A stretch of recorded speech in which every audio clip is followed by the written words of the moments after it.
Good morning. So today is Tuesday, October 29th, and we are rapidly coming to the end of what was the 90-day experiment in live streaming, which is all I've been doing on the channel, essentially, aside from like some evening gameplay streams. Speaking of which, doing The Witcher 3 the other night was surprisingly enjoyable. Not because, it was just streaming a game, which is inherently very fun for me, but also because there's so many, like, kind of branching decisions in the narrative that you can make, that kind of getting people's feedback and kind of figuring out what exactly is the story or the route that Geralt should take was actually really, really interesting, so I had a lot of fun with that.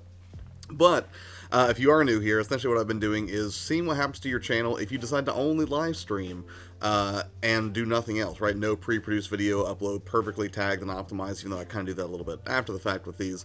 But ultimately, it's been a really fun ride. And right now we're on the last few days of it, right? Because I'm going to be wrapping it up Thursday, which is Halloween, where I'll be doing like a 10-hour stream of Luigi's Mansion, which is really, really great. But one of the things that I thought about, I didn't make it yesterday because my allergies were absolutely just killing me, and I was like, nope, not today, because I felt like my brain was leaking out through my face and everything, which is not a comfortable feeling, but it always seems to happen around the time when, the seasons change for me. But I have been fairly consistent at getting up at 8 a.m. every weekday and kind of going through this live streaming experiment. So what I wanted to talk about today were some of the dangers of that YouTube routine, or some of the things that I think could be a little bit more suffocating or a little bit more difficult to deal with. Because it's, even though routine is typically a really positive thing, right? It's one of those things that helps us stay on path towards our goals. When it comes to YouTube, a lot of us have goals, whether that's, to turn into like an income thing or to grow an audience, or whether it's just because we enjoy the creative output of it.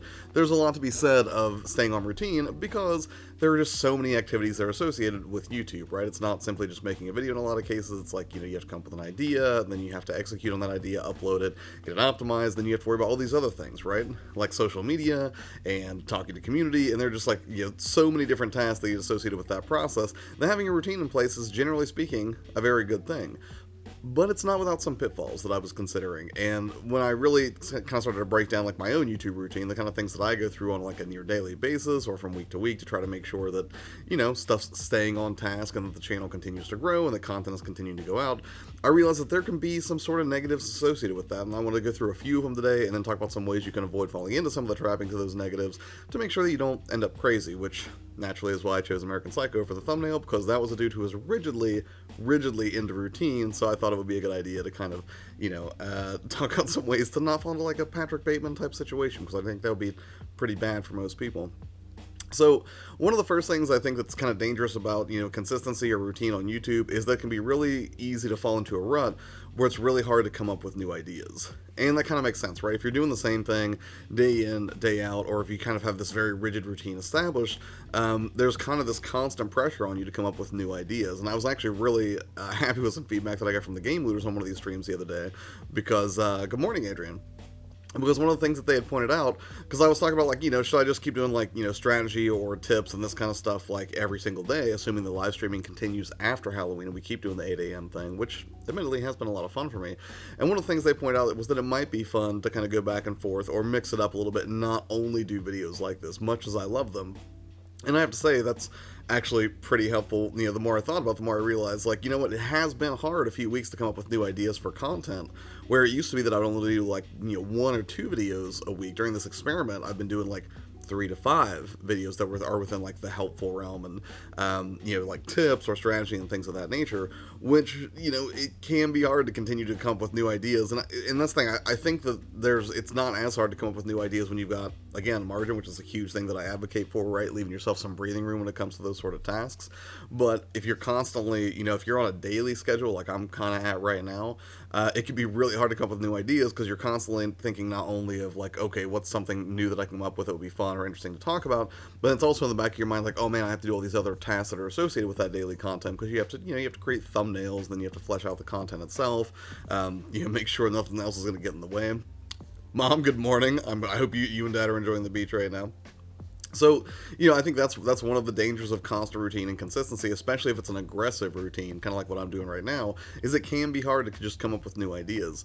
And secondly, the thing that I think can also be kind of rough, and it's not so much that you can't come up with ideas, it's actually, I would say, the counterpoint to that, and that's that you're afraid to try new things. So, and I think that makes sense, because sometimes you can feel sort of chained to routine, because once you kind of get in the groove and you've kind of decided, okay, this is something that has been shown to work, this is something that I like, is, you know, whatever that routine is. Maybe it's uploading 3 videos a week, and maybe it's doing a daily live stream like I'm doing right now, but you can get so married to it, or, you know, just completely kind of glued to that format, that you start getting afraid to try new things, which is rough, because sometimes just a tiny tweak in your content, whether that's, you know, the stuff that you're talking about or the format itself, like maybe you decide to move from like review type content for games to a list type format for games, but then in the back of your mind you're like, ooh, but that's not what my channel's become known for, because I've already done 30 or 40 videos that were just list format. I don't think I can, you know, pivot and try something new with reviews.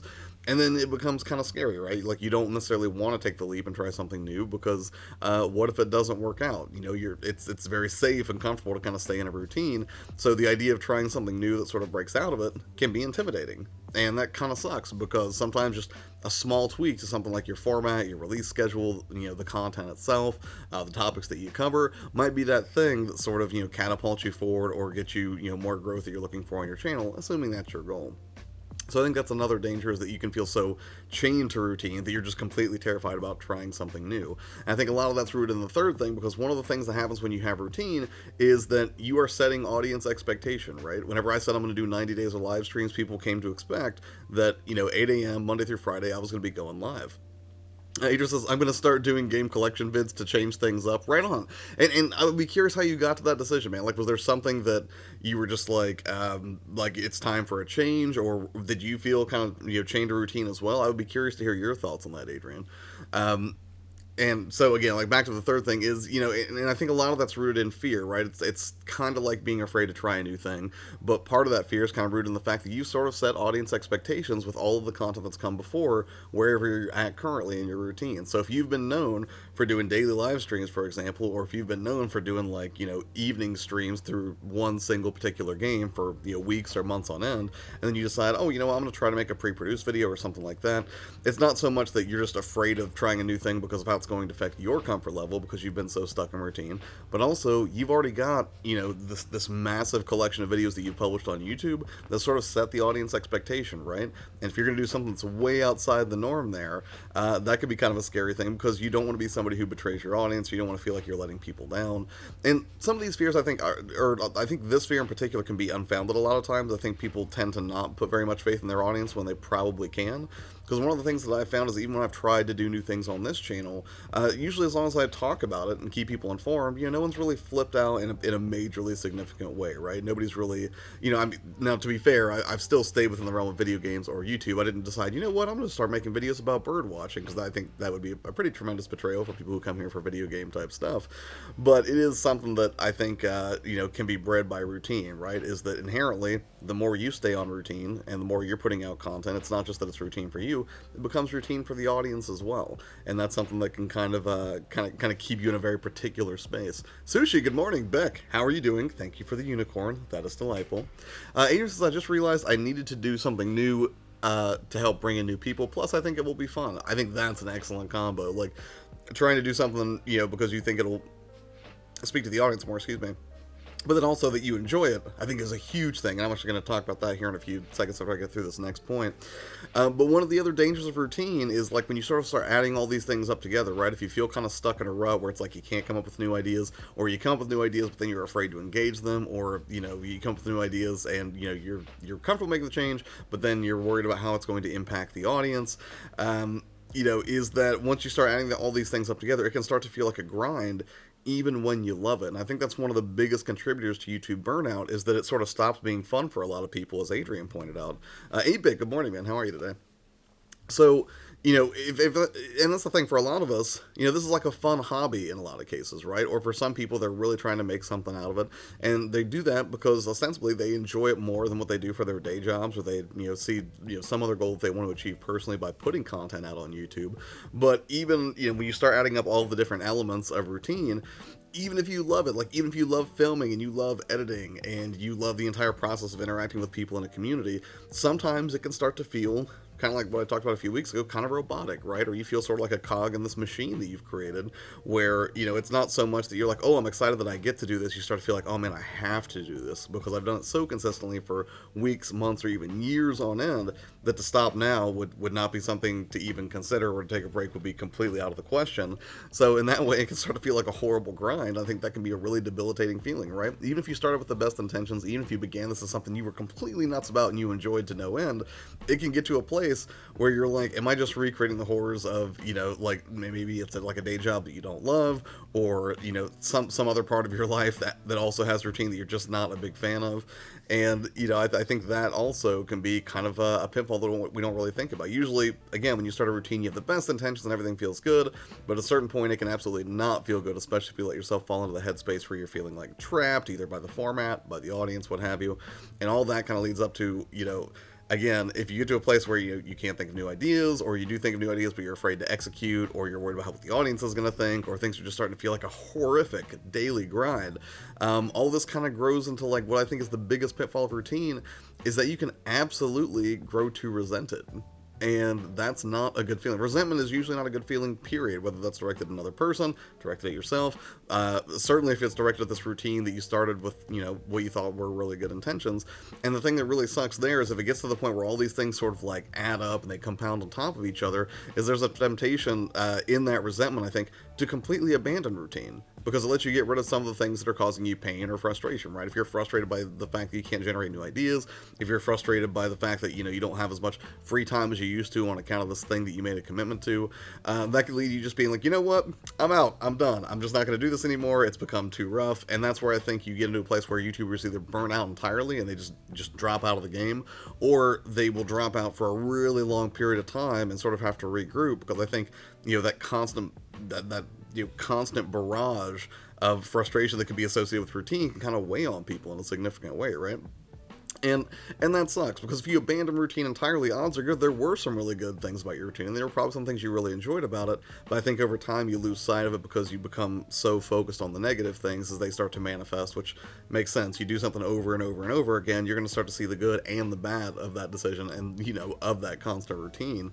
So, you know, when you take all that into account, you know, routine can absolutely be suffocating, it can be this rough thing, but I think there are some ways that you can avoid it, right? I didn't want to, like, put all these things out like, yeah, routine sucks, just stop being routine. Not the message here. I just think there are healthier ways to maintain YouTube routine, so I'm going to talk about a few ways that I think you can avoid that, but let me check in on the chat real quick. DJ does when he says spooky spider webs. Absolutely, well, it's Spooktober, man. Of course I got some spooky spider webs. Neo, good morning. So she says, at least we become part of the robotic monster we created. That is one way to look at it. That's horrifying, but yes, I suppose there is some symbiotic relationship there if you're if you're somebody who's in that routine. Time change to year threw me off. Sorry, I'm like, no worries, man. I didn't even show up yesterday. I broke routine. So, I mean, to be fair, I was leaking out of my face, but, you know, what are you going to do? Adrian says, oh, and the other thing that gave me the idea was I started to reorganize my collection. And, you know, I think that's really a great, place where, or I don't know, I guess that's an area where you can mine content very easily, or something that I always think about. Like, whenever I went to reorganize my game collection, one of the first things I did was I was like, I don't know what I'm going to do with this, but I'm totally going to time-lapse me moving a bunch of game cases around and figuring that out. And usually I find that whenever I get, like, really focused on my collection and trying to, like, curate everything, that usually there's, you know, a few places that I can find content in there, right? Whether it's, like, just reviewing specific selections from my collection, or just, you know, seeing, like, certain trends. Like, one time I was doing it, and then I found, like, I've really accumulated a fair amount of steelbooks over the years. I should just do a stream where I just talk about all the steelbooks that I've got, which I did end up doing, much to Cynthia's delight, I'm sure. Quick Sam, what's up, man? How you doing this morning? Neil says, this is funny, actually, because recently I've not been feeling mentally ill well at the moment, and someone will make me take a break from my channel after I've wrapped some stuff up. I'm not fully following you. Funny, actually, recently I've not been feeling mentally well. Oh, okay. So you have been feeling the best lately. Certain make me taking a break from the channel after I wrapped up some stuff. I mean, I'm an advocate for taking a break, absolutely. I'm glad your face isn't leaking out today. I am also happy, Cynthia. That makes me very happy. It's way easier to go live when I don't feel just like a snotty, horrible mess. So, Yeah, so those, again, I'll run through them. Like some of the dangers, I think, of routine or that constant consistency that can feel sort of suffocating are, you can get stuck in a rut where it's hard to come up with new ideas, or maybe you find new ideas and then, you're just afraid to execute on them because you're worried, and usually you're worried because of the next point, which is that, doing routine can set audience expectations for better or worse, which, you kind of feel kind of trapped to adhere to. And then in turn, everything can feel like this really horrible, awful grind where even if you enjoyed the work initially, or if you had the best intentions when you're setting up a routine for yourself to make sure content would come out, that it just feels like a grind, right? You feel like a cog in this horrific machine you've created. And then finally, you can grow to resent routine, which leads to sometimes a complete break from routine. And I don't mean like a healthy break. I mean like long term, like, I don't even know why I started doing this, I don't even know if I'm going to return kind of break, which is not a headspace that you want to be in. If you started and you were really excited about the process of making videos on YouTube, you don't want routine to get to a place where it just completely takes you out of the game entirely. So how are some of the ways that you can avoid these? One, I think, is that if you have no routine, I think it's good to start one, but it should be done in a healthy way. So to that end, start or make adjustments to your routine just one at a time. If you try to make 10 changes at once, then you've got 10 data points to disappoint yourself with if you don't live up to every single one of those expectations. So there's nothing wrong with making changes in like this measured way, right? Or just being like, hey, I'm just going to make sure I upload 2 videos this week, not I'm going to make sure that I upload 2 videos and then I'm going to go tweet about it 50 times, then I'm going to go batch film 20 more videos for the upcoming 3 weeks. Like, don't put a ton of pressure on yourself out of the gate, or if you're just making small adjustments, just try making small changes, right? Just tiny tweaks at first. There's no reason to completely overload yourself, because that's the kind of thing that does lead to frustration, resentment, and burnout.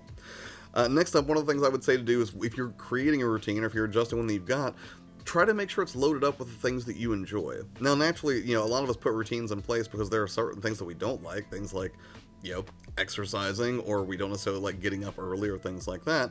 So it's a way to kind of, force us into the habit of maintaining those things.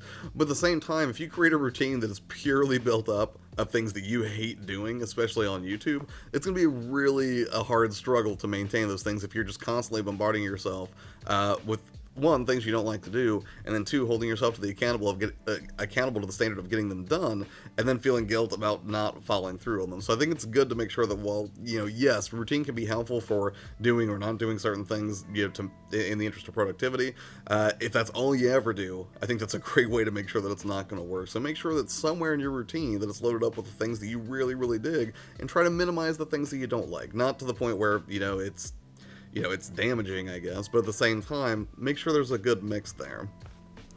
And one of the other things that I would say is that even though routine's really important, is to manually and intentionally break routine from time to time. That sounds weird and counterproductive, right? The whole purpose of routine is to make sure that things get done on a regular basis, usually building towards some larger goal, but manually breaking it occasionally just to take a day off or just to get yourself out of that headspace, I think is really important, because it reminds you that doing so is not this devastating end of the world thing. Because I think one of the biggest things that I think puts pressure on people is not so much that they break from routine, it's that they get so horrified about breaking routine or not making sure that they're just, rigidly married to making sure that, all of the things are going to get done that need to. And I think forcing yourself to just not do it once in a while is actually a healthy thing, right? If anything, just to prove that, you've been so consistent that, a single break in that is not going to completely demolish everything. Because the more you stay in routine, the higher the stakes get, especially if you're somebody who has that mentality of, ooh, if I stop, or if I mess something up, if I miss something, I'm failing. If you just allow yourself to fail once in a while, you'll find that it's not this horrifying thing. I wouldn't advocate that you do it for weeks on end. I'm not saying completely collapse the routine, but taking a day, not the end of the world. And finally, last thing that I would say is helpful to make sure that you don't get into this trap is to regularly review the routine that you've set up for yourself. Most of us put routines in place in service to some larger goal, right? We all have some North Star that we're following. We think the things that we continually make ourselves do is something that's going to get us there, and that's fine. Nothing wrong with it. Nothing wrong with having goals, even big goals, which I'm hugely an advocate for. But at the same time, it makes sense that if you're going to put yourself into a place where daily you're sort of doing things on autopilot, where it's just become routine for you, where you don't even have to really think about it, stuff just starts getting done because that's that's the routine you've established for yourself, it makes sense to review that once in a while. Like, maybe that's once a week. Well, maybe once a week might be too frequent. Maybe like that's once a month, once a quarter, whatever it is. Because sometimes we get so like laser focused on the stuff that we do day to day that we fail to see the larger picture. And then you might look back after months and months on end, or even years in some cases, and realize, oh, all the stuff that I did for weeks or months on end isn't really in service of the thing that I thought that I wanted. Or you find out the thing that you wanted has actually changed, right? Maybe you started with YouTube with the intention of being like, you know what, this is something where I really want to like make money, or I really want to grow a community, or I just really want to have like a community of people to interact with that are sort of like me. But then maybe it changes a little bit, right? Maybe what you want isn't the same thing as when you started that routine. So I do think it makes sense to periodically review just to make sure the things that you're working on still make sense for what you set out to do. So again, those are ways that I think you can avoid those trappings. One is to just make small adjustments if you're just starting out, or if you're already entrenched in routine. Two is to try to maximize the things that you enjoy in your routine as much as you're able. I'm not saying you don't do anything you don't want to do. Most of us have to do that, right? Three is to manually break routine periodically, if for no other reason than just to prove to yourself that if that happens, it's not catastrophic, because in most cases it isn't. And then finally, set aside time to regularly review your routine and make sure it still makes sense for you, makes sense for your audience, and it's completely in alignment with the things that you set out to do by putting it in place in the first place. So, that's everything for today. I'm going to go ahead and go to the chat now. How are you all doing? Lily, good morning. Let me back up a little bit. Dan, good morning. Also started using my TikTok for short vids, did PSP racing games, got 151 views already. I created a TikTok, I will follow you there. I have not started creating content on it yet because I'm overthinking it, to be frank. So, where am I at here? I think I need to add exercise to my routine. That's something that I struggle with, because prior to this, my routine was basically get up at like, 5:30, 6 a.m., do Beat Saber, and then, watch some videos, leave comments, and then start getting into the day job stuff. But now, because this takes up a little bit more time in the mornings to kind of prep for it, right? Because I gotta get the lighting right, make sure the audio is not going to be screwed up, get a tweet ready to go, make sure the thumbnail looks presentable and all that stuff. That shoot into exercise time. So now I've kind of been shifting to Ring Fit Adventure in the evenings a little bit, but I don't really love doing exercise at the end of the day. I like starting my day with it, so that's something I'm gonna have to think about. As tomorrow we'll be reviewing the entire live stream format that we've done for the past few months and see what it looks like moving forward, because I'm still debating. But that's what tomorrow's community discussion is going to be like, is do these continue, how often do they continue, what are they going to cover, and things like that, mostly to get feedback from you. But yeah, I think exercise is an important part of the routine, because I feel way better when I actually do exercise, whether that's Beat Saber or Ring Fit Adventure, or just going for a walk. I feel way better, and I've neglected that in a big way as I've done the live streaming experiment, unfortunately. But these are the things you learn from it. So it's going well, Lily. Not too shabby. I tried this. I picked up this new Coke this morning. It's called Coke Life with cane sugar and stevia, which I think stevia is not great. But I was like, well, I'll try it for the taste, and it's okay. I don't think it's as good as a regular Coke, but I was curious.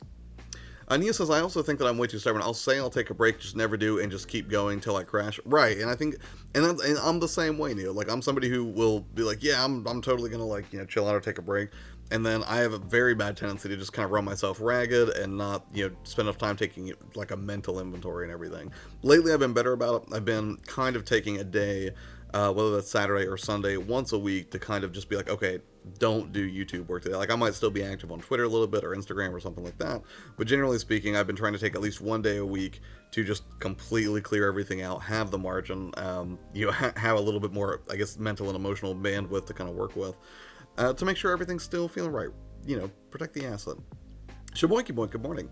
Mixer just nabbed another 1 million sub streamer, and rumors of Tfue moving over.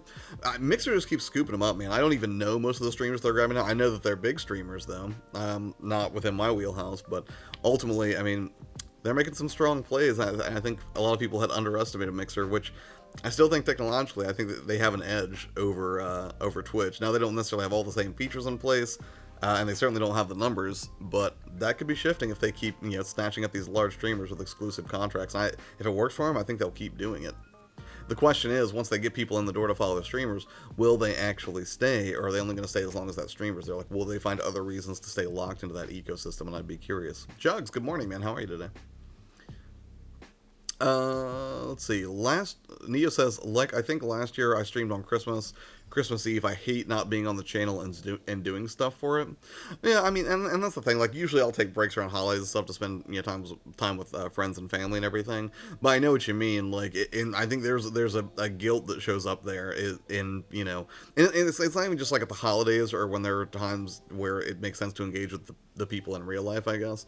But even sometimes, like, if I'm just taking that relaxing time that I spoke about, like on the weekend, where I'm just taking a day for myself, there's still always that gnawing pull of guilt where it's like, why aren't you working on something for the channel? Why aren't you being productive?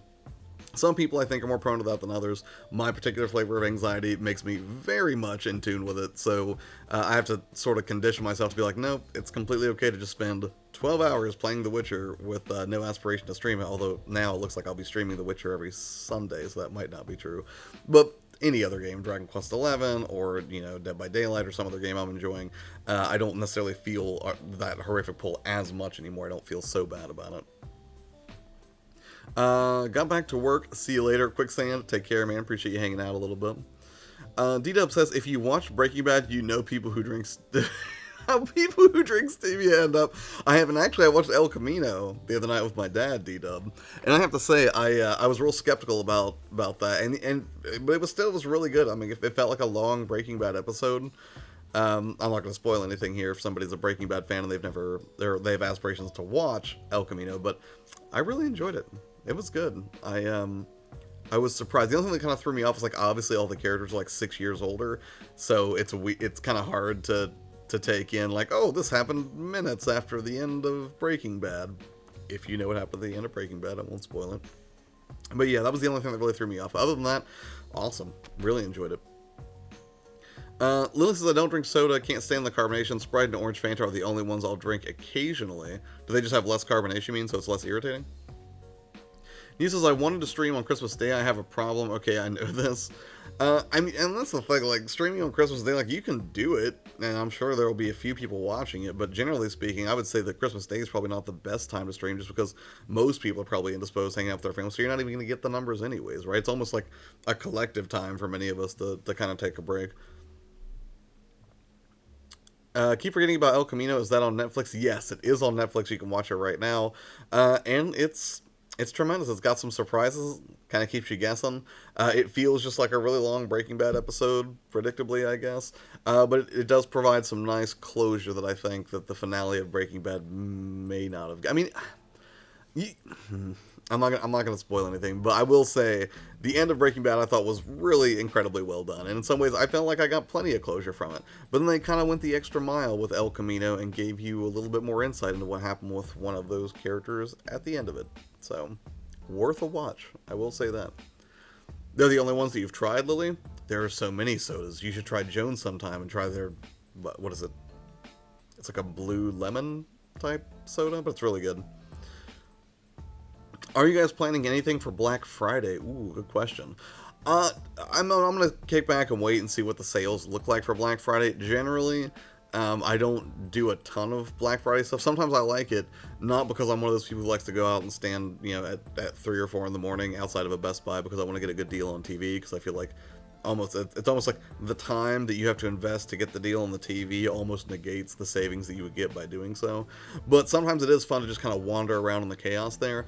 And I will say, I think it was last year, I did go out because Kawhi Lola had pointed out it wasn't even technically a sale. I think it was a pricing error at Walmart, so I ended up getting Diablo 3 for the Switch for, what was it, like $17 or something? It was way under MSRP, but they honored it, so that was nice. And it is kind of fun to kind of go out and just see retail chaos in its most concentrated form. And the weird thing is, so I did technically start working at GameStop yesterday, although it was just for like a half hour to fill out like the seasonal paperwork and stuff, and that was fun. But my new boss Ed was like, are you okay working holidays? Like, do you want to work like Black Friday or something like that? And I don't know if I'll actually be working on Black Friday. Probably not, because I'm headed home for Thanksgiving and everything. But for some of the other crazy days of shopping leading up to Christmas, I'm totally okay with that. I've always enjoyed it. Like when I was in college, I worked at a mall, and I worked actually at GameStop again, like 14 years ago. And then I also worked at a few different kiosks when I was in the mall. I was just like the mall's kid, really. I just kind of kept bouncing around from one place to another because I'd be like, "Can I go work there?" And they'd be like, "Yeah, you'll be back. Go ahead." So that was a really fun time, and I always liked the chaos of Christmas, right? A lot of people find it, that's like the worst parts of humanity coming up because people are, they're angry, they're impatient, they got places to go, they're angry things aren't in stock, they're angry things aren't where they can find them, they're angry that the price isn't what they expected it would be, but I enjoy it, right? It's kind of fun seeing all these people kind of clustered together in service of the holiday, even if, maybe it's not all about just buying things, but for a lot of people, that's chief retail season, so. What about you, DJ Dust Bunny? You plan anything for Black Friday? YouTube keeps disappearing my chats. I have not. I mean, it seems like most of your chats are coming through fine, Lily. I have not watched Better Call Saul beyond, like, Season 1. I'm not opposed to watching more of it. It's just one of those things where it's like I watched Season 1 and I was like, yeah, this is really good, and I just sort of got busy with other things and forgot about it. How many seasons in are they at this point, 8-Bit? Like 5 or 6? Or is it over? Jones Soda is super good. I'm a fan of Jones Soda. Didn't they do the Nuka-Cola thing with Fallout last year, too? Or was it a couple years ago? Lou says, I can barely even drink carbonated water or lemonade. Okay, then maybe don't try Jones Soda Lemon. Maybe it wouldn't be the best thing for you then. Getting a Switch Lite on Black Friday. So, the big question, Adrian, if you're getting your Switch Lite on Black Friday, what color will you go for? I have to know. Neo says, I hate Black Friday. Too many people, so I leave it alone. Yeah, I mean, it's not for everyone. It's one of those things like where you can find some good deals. And sometimes, like, if you go to places you wouldn't normally consider, you can find some good stuff. But yeah, I know that's a turnoff for a lot of people. It's like, not only does it sound awful to go stand outside of a Best Buy, usually when it's pretty cold in some cases, to get like a great deal on like a TV or a washing machine or whatever. But then you're also just completely surrounded by everyone with the same goal, so it's just like this chaotic mob of people that are rushing, high-profile items. That's a little stressful. Christmas chaos, agreed, way worse, right? Where we live, most of the deals and items for Black Friday are still available later in the day, so need not do the crazy ones. Ooh, that's got to be nice. Capitalize on Black Friday sales, but without having to endure the raw, unbridled chaos of everyone just, like, clawing to get a Tickle Me Elmo. That sounds a little more appealing. Lily says, help, chat isn't auto-scrolling. Try refreshing the page. That might help, Lily. That's because the chats didn't go through, so I had to chat in multiple times to get it to not disappear. Are you having connection problems again? Is that what's causing that? It says turquoise unless they have special colors. The only colors that I know that they will have at that point should be the gray, yellow, turquoise, and the Pokemon one. Which, depending on how you feel about that, might be worth getting. Also, how many people are in here are going to get Pokemon, just out of curiosity? And are you getting Sword or Shield or both? I'm kind of curious who I get to trade with whenever I pick up mine. I'm going Shield, personally. Like, I don't go outside at all. For Black Friday, it's probably safer that way. People are savages, Neo. 4 seasons as of now, not sure if canceled, have to check. Yeah, because I knew that I'd watched at least the first season, but I didn't know how many they were up to at this point. Jug says, I don't do Black Friday. Too cold around where I live at. Cyber Monday is the way to go. Cyber Monday is nice, right? Sometimes there can be a mad dash online as well, but usually it's a lot more appealing to, deal with, like, online shortages or, having to refresh pages than to, have a bunch of people throwing elbows trying to get to a new Samsung TV. Season 5 is slated for 2020. Okay, so it's not canceled. Yeah, I would like to see what Saul's up to, actually. I've tried closing and reopening. I don't know what the problem is. This is a problem I have regularly. I mean, it sounds like it could be connectivity related. I mean, I've had similar issues before, Lily. I mean, you could try clearing your cache. That's something else that might be helpful. They need Pokemon curry colored Switch Lite. What color is curry? Isn't that like orange? Sushi says Pokemon Sword in the most adorable way, predictably. I'm getting Pokemon on the 15th. Nice, Neo. Which one are you going for? Which one I don't want to say because I'm going to be doing oh, okay, fair enough. Yeah, don't spoil it, man. All good. Lily says sushi. She says, hello, Lily. I'm using the app on my phone, though. You could try. Well, something else you could do if it's on your if you're using the app proper on your phone. See if you can log out and log back in, Lily. See if that does anything for you. But yeah, when it comes to Pokemon, I had some people ask me if I was going to get the double pack. I'm not that dedicated. I didn't do that for Pokemon Let's Go. There's no way I'm going to do it for Pokemon Sword and Shield. I'll probably just get Shield, and we'll see how much the game experience draws me in. It's, again, I've talked about this at length. Like I played Pokemon Go for a while. That was a lot of fun. Had some Facebook groups going. That was neat. But ultimately, I played the original Pokemon, and I really enjoyed it. I had Blue. And over time, it's not that I didn't want to keep playing it, it's that I kind of missed the boat on a couple of titles, and then by the time I was considering getting back in, there have been so many Pokemon, and I felt like I was so behind the curve, not just in terms of like the sheer amount of Pokemon that are now available, but then also like the mechanics had shifted a lot, and I felt, it just seemed intimidating to me. I was like, this seems like too much mental work to get back into the series. Again, I think that's why Nintendo went with the Pokemon Go, Pokemon Let's Go route. I think they had a very specific progression in mind when they released those titles. I think Pokemon Go, they were like, hey, we can play on nostalgia and rekindle love for Pokemon with the masses with a small number of Pokemon to start. And then from there, they did Pokemon Let's Go, which was like, hey, this is bridges the gap between what is the more modern Pokemon experience that most veterans were used to on handhelds at that point for like Game Boy Advance, DS, 3DS. But then on top of that, they were like, but we're going to make the mechanics approachable enough that if you played Pokemon Go, Pokemon Let's Go is very easy to get into. And then I think they rolled some of the aspects of that into the forthcoming Pokemon Sword and Shield. So I think they had a very particular roadmap in mind for how to be like, okay, how do we rekindle excitement for Pokemon among people that may have left it behind years ago, like I did, and then kind of get them to a place where they would be willing to indulge the next generation of Pokemon. And even I think the marketing kind of speaks to that a little bit. If you look at that commercial where it shows like all the old like 8 and 16-bit Pokemon, and then how it gradually evolved through the years, no pun intended, I guess, to get to where it is now, I think that they're just kind of pounding that point home over and over. Pokemon will be on the channel on the 15th when it comes out. You planning on streaming it, Neo? I've got Pokemon Silver for Game Boy still. Very nice, Adrian. Let's see if this is fixed. Did you log out and log back in, Lily? Neo says, and when I finish the game, I'm planning on doing Wi-Fi battles, if that's a thing on this game. I would be extremely surprised if it weren't. I'm sure battling is part of it. You mean like just on the internet with friends and whatnot? Has to be.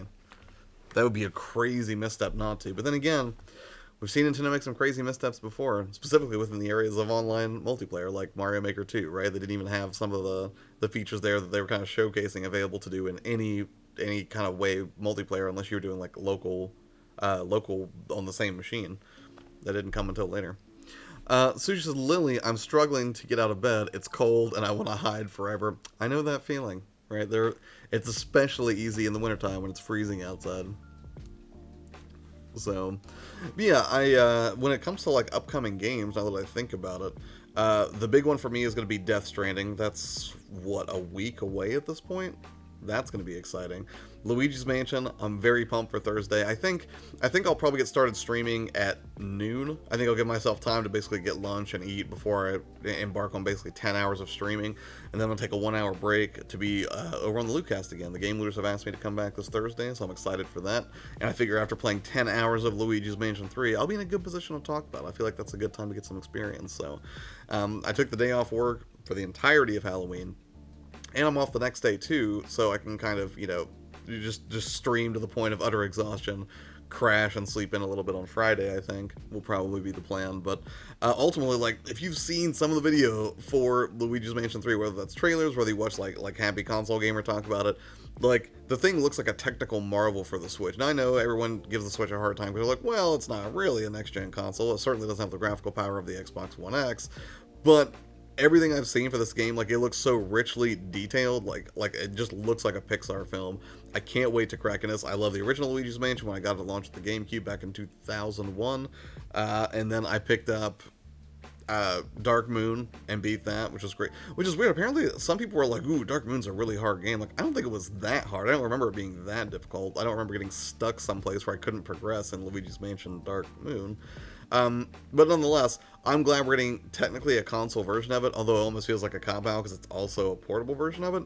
But in terms of how to spend my Halloween, I can think of no better way than to just settle in here around noon on Thursday, and we'll get started with basically a ridiculous 10-hour stream, give or take. I'll probably take a couple breaks here and there to like grab snack, food, bio break, and whatnot.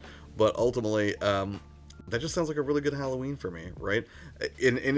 I almost wish they released Luigi's Mansion 3 earlier in the month, because at this point the spooks are about to run out, right? We're getting way to the end of October, so it's releasing on Halloween, so you only get like one day of Halloween magic to enjoy it. And that's kind of a letdown, but I'm going to make the most of it by streaming it for a massive, like 10 to 12 hours or so. It's going to be fun. Also plan on getting the newest Fire Emblem game, but that might be further down the road. You don't need the new Fire Emblem game. The Fire Emblem game's overrated, Neo. It's not important. It's just a bunch of crazy people, It's a great game, but it was not great for me. Oh no, sushi sending warmth to you, wrap up in a blanket. Not a bad plan. I know I love turn-based combat. And the thing, I like turn-based combat, but Fire Emblem did not resonate with me. I gave it the best shot I could. Even got the collector's edition, but unfortunately, it wasn't meant to be. Maybe someday I'll give it another shot, but there are just other video game experiences that are that I'm more into right now. And actually, it took a risk on one. I put it back here. Hold on. I know almost nothing about this except for the fact that it's completely adorable, and that's Forager. Now, this is let's see, presented by Humble Bundle. Is this a special reserve game? Does it say? It doesn't. No, it's not special. I guess it's just Humble Bundle. But this is for physical, was a GameStop exclusive. Maro spoke really highly of this game. I have no idea if it is as adorable or as wonderful as she posits, but I'm gonna find out. I may even stream it later tonight. But this is a GameStop exclusive. It just came out today. I got to pick it up last night because I work at GameStop now to a very small and limited degree, and I basically tried to sweet talk my boss and let me grab it early. He did. And one of the things I love, again, is it's the sort of physical release that has some bonus goodies. So we'll go ahead and show it to you real quick. I did put it up on Instagram, but nothing crazy to write home about. But it is nice. I do appreciate when companies try. So it comes with like a little 5-pack of decals here, which I assume are important characters from the game. I don't know. I'm going to try it out today, Dust Bunny. We'll find out, assuming I can pull myself away from The Witcher 3, which anybody here who hung out Sunday night when I streamed it, I'm going to be doing that basically every Sunday moving forward, I think, because it's just like a fun kind of fill the Game of Thrones gap for me. Not that Game of Thrones ended in the best way. I think we can all agree it didn't. But it did seem like fun to play the game and progress the story, just have people make choices. So there's actually very little, there is combat in the game whenever I do those streams, but the bigger emphasis is on story, as I think it was Sushi recommended calling it Storytime Sundays, I think. Unless that was Mara, I can't remember now. But yeah, and then Forager came with a fold-out poster, which I get real Adventure Time vibes from this, but the art does look very cute, I think. So I'll be looking to do it. Apparently, it's like a top-down crafting type game, and it's definitely got some Binding of Isaac in there because there is combat. I'm not sure how richly detailed that combat is. Almost certainly not on the level of Binding of Isaac, but I'm excited to explore it. Right? It did look completely adorable. It was a GameStop exclusive, and they only got one copy in, and that was the one that I pre-ordered. So I'm not sure if they're even getting extras of this game at this point. Like, most of the inventory, as many of you guys know, at GameStop is mainly driven by pre-orders. So if you don't pre-order, in some cases, you don't get the game. I didn't pre-order Medieval. They did not have a copy of it there for me. So I ended up having to go to get it from Best Buy, which is unfortunate.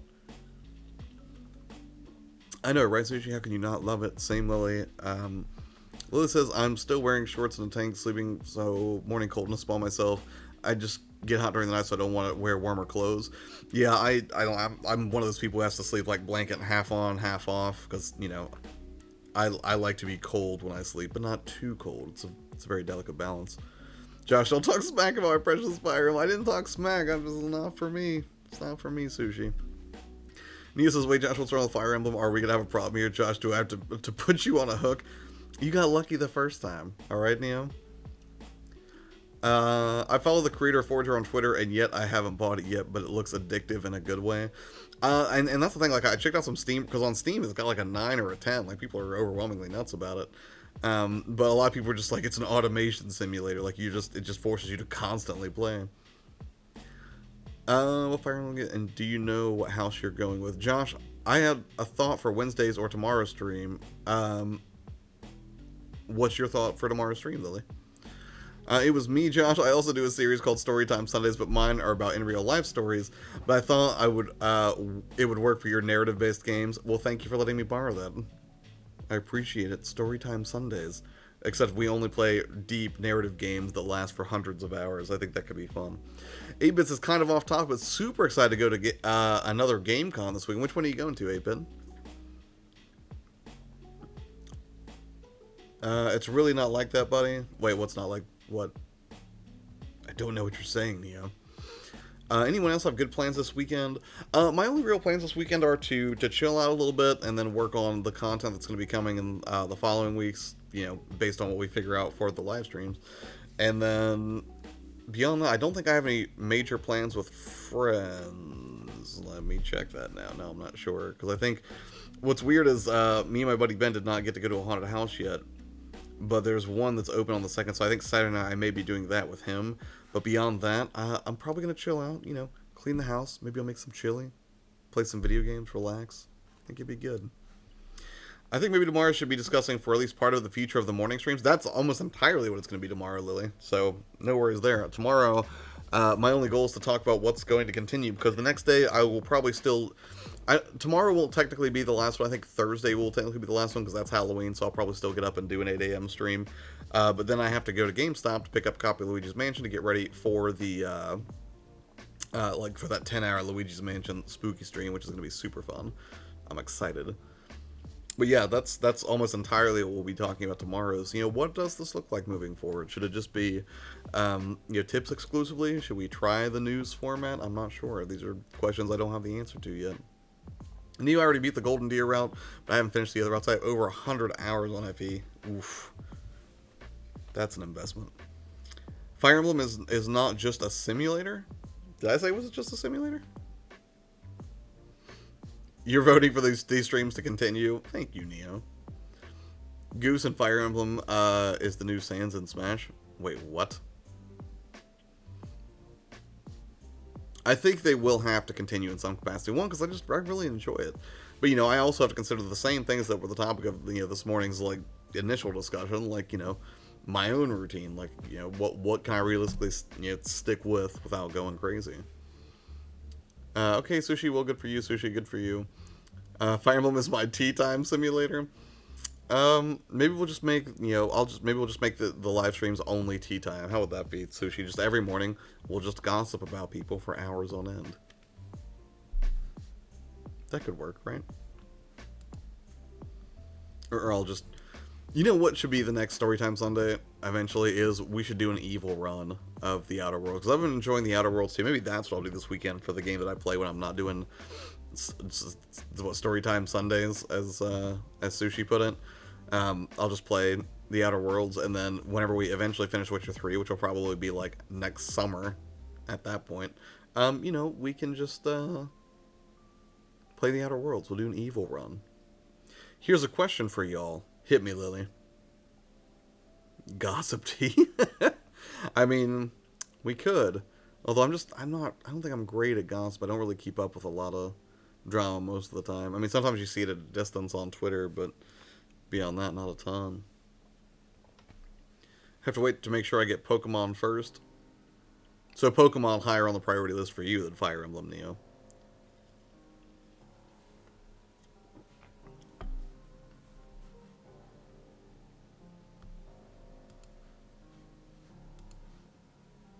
I will drop it when I'm not doing classwork on Thursday. Fair enough. Even when you are doing classwork on Thursday, Lily, I mean, it's just going to be background spooky music, which the music in Luigi's Mansion is going to be amazing. I'm very excited. Yes, because I'm 100% doing it for the channel. Well, I'm hoping that some percentage of you is doing that because you like Pokemon. Because I'll tell you right now, I sure would, if everyone was like, you can only succeed on YouTube if you make Fire Emblem content, there's no way I would be like, well, I'm just going to be 100% Fire Emblem now. That would be horrible for me. I would not be a fan.